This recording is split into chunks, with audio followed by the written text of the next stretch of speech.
राज्यसभा खासदार प्राध्यापिका डॉक्टर मेधा कुलकर्णी यांना संसदेतील सर्वोत्तम कामगिरीसाठी संसद रत्न या नागरी पुरस्काराने सन्मानित करण्यात आले। केंद्रीय संसदीय कामकाज मंत्री किरेन रिजिजू यांच्या हस्ते महाराष्ट्र सदन येथे आयोजित सोहळ्यात या पुरस्कारांचं वितरण झालं। या प्रसंगी राष्ट्रीय मागासवर्ग आयोगाचे अध्यक्ष हंसराज आहिर, केंद्रीय कायदा व न्याय राज्यमंत्री अर्जुन राम मेघवाल आदी उपस्थित होते।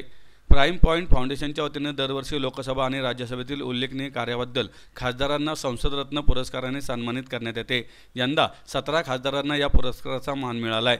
राज्यसभेची पहिलीच टर्म असलेल्या प्राध्यापक डॉक्टर मेधा कुलकर्णी यांनी संसदेत सक्रिय सहभाग नोंदवत सर्वच आघाड्यांवर उल्लेखनीय व लोकदेश हिताचे मुद्दे मांडत प्रभावी कामगिरी केली। सर्वोत्तम कामगिरीसाठी डॉक्टर कुलकर्णी यांचा गौरव करण्यात आला। यंदा राज्यसभेतील प्रभावी कामगिरीसाठी निवड झालेल्या खासदारांमध्ये प्राध्यापक डॉक्टर मेधा कुलकर्णी यांचा समावेश झाल्याने महाराष्ट्रातील आणि विशेषतः पुण्यासाठी ही गौरवाची बाब ठरली आहे।